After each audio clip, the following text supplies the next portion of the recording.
TCS ಸಂಸ್ಥೆನವರು ignite hiring ಅಂತ ಹೇಳಿ ಪ್ರಾರಂಭ ಮಾಡಿದ್ದಾರೆ. ಇದು 2026ರ ಇಗ್ನೈಟ್ ಹೈರಿಂಗ್ ಬೈ TCS. ಇದು ಯಾರಿಗೆ ಮಾಡ್ತಿದ್ದಾರೆ ಅಂತಂದರೆ BSc ಮತ್ತು BCA ವಿದ್ಯಾರ್ಥಿಗಳು ಯಾರು 2026ರಲ್ಲಿ ಉತ್ತೀರ್ಣರಾಗ್ತಿದ್ದೀರಿ, ನಿಮಗೆ ವಿಶೇಷವಾದಂತಹ ಉದ್ಯೋಗದ ಅವಕಾಶವನ್ನು ಕಲ್ಪಿಸ್ತಾ ಇದ್ದಾರೆ. ಈ ಮಾಹಿತಿಯನ್ನು ನಿಮಗೆ ತರ್ತಿರೋದು IM ಫಾರ್ ಕೆರಿಯರ್ ಚಾನಲ್. ಇದಕ್ಕೆ ನೀವು ಸಬ್ಸ್ಕ್ರೈಬ್ ಮಾಡಿಕೊಂಡು ನೋಟಿಫಿಕೇಷನ್ ಬೆಲ್ ಒತ್ತೋದ್ರಿಂದ ನಿಮಗೆ ಉದ್ಯೋಗದ ಮಾಹಿತಿ ನಿರಂತರವಾಗಿ ಸಿಗ್ತಾ ಹೋಗುತ್ತೆ. ಇದಕ್ಕೆ ಒಂದು ಲೈಕ್ ಬಟನ್ ಕೊಡೋದನ್ನು ಮರಿಬೇಡಿ.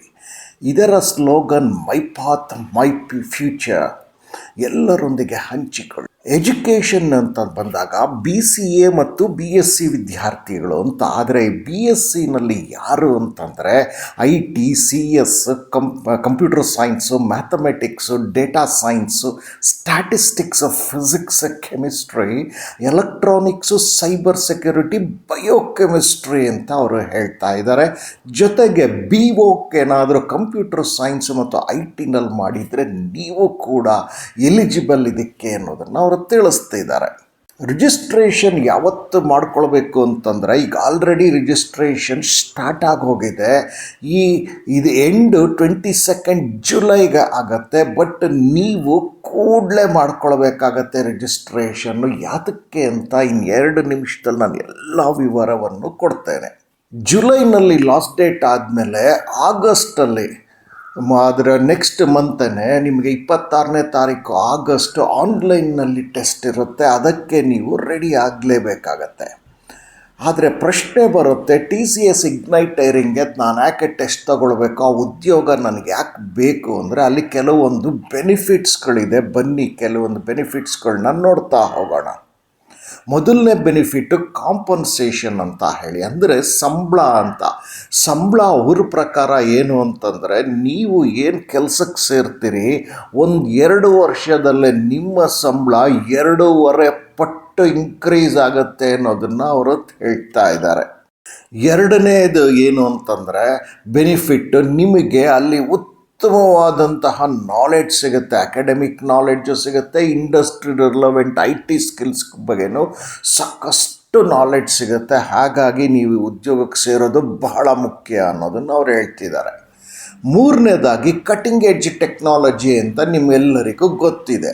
ಅಂದರೆ ಕ್ಲೌಡ್ ಕಂಪ್ಯೂಟಿಂಗ್ ಆಗ್ಬೋದು, ಬ್ಲಾಕ್ ಚೈನ್ ಆಗ್ಬೋದು, AR, VR, XR ಆಗ್ಬೋದು, ಆರ್ಟಿಫಿಷಿಯಲ್ ಇಂಟೆಲಿಜೆನ್ಸ್ ಆಗ್ಬೋದು, ಮೆಷಿನ್ ಲರ್ನಿಂಗ್ ಆಗ್ಬೋದು, ಜನರೇಟಿವ್ AI ಆಗ್ಬೋದು, ರೋಬೋಟಿಕ್ಸ್ ಆಗ್ಬೋದು, ಅಥವಾ ಡಿಜಿಟಲ್ ಇಂಜಿನಿಯರಿಂಗ್ ಆಗ್ಬೋದು. ಈ ಎಲ್ಲದರ ಬಗ್ಗೆ ತಿಳ್ಕೊಳ್ಳೋದು, ಇವುಗಳ ಜೊತೆ ಕೆಲಸ ಮಾಡುವಂತಹ ಒಂದು ಅವಕಾಶ ನಿಮಗೆ ಸಿಗುತ್ತೆ ಅನ್ನೋದನ್ನು ಅವರು ತಿಳಿಸ್ತಿದ್ದಾರೆ.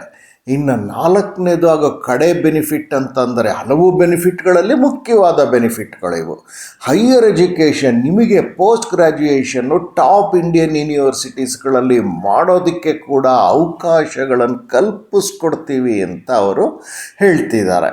ನಾನಾಗಲೇ ಹೇಳಿದೆ, ಟೆಸ್ಟು ನಿಮಗೆ 22 ಜುಲೈ ಲಾಸ್ಟ್ ಡೇಟ್ ಆದರೆ ಆಗಸ್ಟಲ್ಲಿ ನಿಮಗೆ ಆನ್ಲೈನ್ ಟೆಸ್ಟ್ ಇಟ್ಕೊಂಡಿದ್ದಾರೆ. ಈ ಆನ್ಲೈನ್ ಟೆಸ್ಟ್ ಏನಿದೆ, ಈ ಆನ್ಲೈನ್ ಟೆಸ್ಟನ್ನ TCS ಅಯಾನ್ ಸೆಂಟರ್ಸ್ಗಳಂತ ಹಲವು ಕಡೆ ಇರುತ್ತೆ ರಾಜ್ಯದಲ್ಲಿ. ಸೊ ಆ ಅಯಾನ್ ಸೆಂಟರ್ಸ್ಗಳಲ್ಲಿ ನೀವು ಹೋಗಿ ಟೆಸ್ಟ್ ತಗೊಳ್ಬೇಕಾಗಿರುತ್ತೆ. ಈ ಟೆಸ್ಟ್ ತಗೊಳ್ತೀರಲ್ಲ, ಅದು ಅವ್ರು ಹೇಳ್ತಾ ಇರೋದು ಫಸ್ಟ್ ಕಮ್ ಫಸ್ಟ್ ಸರ್ವ್ ಅಂತಂದರೆ, ನೀವು ಕೂಡಲೇ ರಿಜಿಸ್ಟರ್ ಮಾಡೋದ್ರಿಂದ ನಿಮಗೆ ಹತ್ತಿರವಾದಂಥ ಅಯಾನ್ ಸೆಂಟರ್ಸ್ಗಳು ಸಿಗುತ್ತೆ. ಇಲ್ಲದಿದ್ದರೆ ಅಲ್ಲಿನ ಒಂದು ಸೀಟ್ ಕೊಟ್ಟ ಮುಗಿತಿದ್ದಾಗೆ ನಿಮಗೆ ದೂರದ ಯಾವುದೋ ಅಯಾನ್ ಸೆಂಟ್ರಿಗೆ ಹೋಗಬೇಕಾಗತ್ತೆ. ಅಲ್ಲಿವರೆಗೂ ಕಾಯಬೇಡಿ, ಕಡೆ ದಿನದವರೆಗೂ ಕೂಡಲೇ ನೀವು ರಿಜಿಸ್ಟ್ರೇಷನ್ ಮಾಡಿಕೊಂಡು ಹತ್ತಿರದ ಅಯಾನ್ ಸೆಂಟರ್ಸ್ಗಳನ್ನು ಆಯ್ಕೆ ಮಾಡ್ಕೊಳ್ಳಿ ಅಂತ ಅವರೇ ತಿಳಿಸ್ತಿದ್ದಾರೆ. ಎಲಿಜಿಬಿಲಿಟಿಗೆ ಬಂದರೆ, ನೀವು 10th, 12th ಮತ್ತು ಡಿಗ್ರಿನಲ್ಲಿ ಬ್ಯಾಕ್ಲಾಗ್ ಇರಬಾರ್ದು ಅನ್ನೋದನ್ನು ಅವ್ರು ತಿಳಿಸ್ತಿದ್ದಾರೆ. 10th, 12th ಡಿಗ್ರಿನಲ್ಲಿ 50% ಸ್ಕೋರ್ ಮಾಡಲೇಬೇಕು ಅಂತ ಇದೆ. ಇನ್ನೊಂದು ಬ್ಯಾಕ್ಲಾಗ್ ವಿಚಾರಕ್ಕೆ ಬಂದಾಗ, ನೀವೊಂದ್ಸರಿ ನೋಟಿಫಿಕೇಷನ್ನ ಓದೋದು ಒಳ್ಳೆಯದು ಅಂತ ನನ್ನ ಅನಿಸಿಕೆ. ನೋಟಿಫಿಕೇಷನ್ ಲಿಂಕ್ ಎಲ್ಲಿ ಸಿಗುತ್ತೆ ಅಂತ ಇನ್ನು ಅರ್ಧ ನಿಮಿಷದಲ್ಲಿ ನಿಮಗೆ ತಿಳಿಸ್ತೇನೆ. ವಯಸ್ಸಿಗೆ ಬಂದಾಗ 28 ವರ್ಷ ಮ್ಯಾಕ್ಸಿಮಮ್ ಅಷ್ಟೇ, ಅದಕ್ಕಿಂತ ಜಾಸ್ತಿ ಆಗಿರಬಾರ್ದು ಅನ್ನೋದು ಅವರ ವಿಚಾರ. ಇನ್ನು ಆನ್ಲೈನ್ ಟೆಸ್ಟ್ ಹೇಗೆ ಮಾಡ್ತಾರೆ ಅಂದರೆ 120 ನಿಮಿಷದ ಆನ್ಲೈನ್ ಟೆಸ್ಟ್ ಇರುತ್ತೆ. ಈ 120 ನಿಮಿಷದ ಆನ್ಲೈನ್ ಟೆಸ್ಟಲ್ಲಿ ನ್ಯೂಮರಿಕಲ್, ವರ್ಬಲ್ಲು, ರೀಸನಿಂಗ್ ಎಬಿಲಿಟಿ ಈ 3 ಬಹಳ ಮುಖ್ಯವಾಗಿರುತ್ತೆ. ಕೋಡಿಂಗು ಆಪ್ಷನಲ್ ಅಂತ ಹೇಳಿ.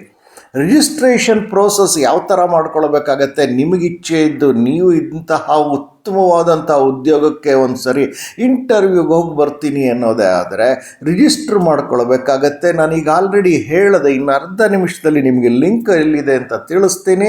ಅಲ್ಲಿಗೆ ಹೋದಾಗ ಲಿಂಕಲ್ಲಿ ಫಸ್ಟು ಅದು ನೆಕ್ಸ್ಟ್ ಸ್ಟೆಪ್ ಪೋರ್ಟಲ್ ಅಂತ ಹೇಳಿ ಅಲ್ಲಿಗೆ ಹೋಗಿ ನೀವು ರಿಜಿಸ್ಟ್ರ್ ಮಾಡ್ಕೊಳ್ಬೇಕಾಗತ್ತೆ. ನೀವು ಅಲ್ಲಿ ರಿಜಿಸ್ಟ್ರ್ ಮಾಡ್ಕೊಳ್ಬೇಕಾದ್ರೆ IT ಬಾಕ್ಸ್ ಅಂತಿರುತ್ತಲ್ಲ, ಐ ಟಿ ಕ್ಯಾಟಗರಿನೇ ನೀವು ಚೂಸ್ ಮಾಡಬೇಕಾಗತ್ತೆ.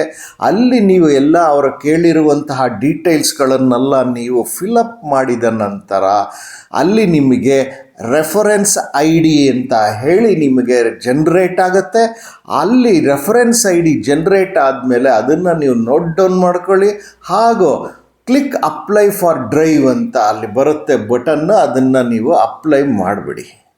ನನ್ನ ಕಳಕಳಿ, ನಿಮ್ಮಲ್ಲಿ ನೋಟಿಫಿಕೇಷನ್ ಲಿಂಕ್ಗೆ ಹೋದಾಗ ನೋಟಿಫಿಕೇಷನ್ನ ಕನಿಷ್ಠ 2 ಬಾರಿ ಆದರೂ ಓದಿ. ಆ ನೋಟಿಫಿಕೇಷನ್ನ ಓದಬೇಕಾದ್ರೆ ರಿಜಿಸ್ಟರ್ ಮಾಡ್ಕೊಳ್ಳೋದ್ರಿಂದ ಹಿಡಿದು FAQs ಅಂತ ಇರುತ್ತೆ, ಅಂದರೆ ಫ್ರೀಕ್ವೆಂಟ್ಲಿ ಆಸ್ಕ್ಡ್ ಕ್ವಶನ್ಸ್ ಅಂತ, ಅಂದರೆ ಡೌಟ್ಸ್ಗಳೇನೆಲ್ಲ ಬರುತ್ತೆ ನಮಗೆ ಅಂತ, ಅವುಗಳಲ್ಲಿ ಒಮ್ಮೆ ನೋಡ್ಕೊಳ್ಳಿ. ಟೆಸ್ಟ್ ಪ್ಯಾಟ್ರನ್ನ ನೋಡ್ಕೊಳ್ಳಿ. ರಿಜಿಸ್ಟ್ರೇಷನ್ ಪ್ರೊಸೀಜರ್ನ ಕ್ಲೀನಾಗಿ ಅರ್ಥ ಮಾಡಿಕೊಂಡು ರಿಜಿಸ್ಟರ್ ಮಾಡ್ಕೊಂಬಿಡಿ.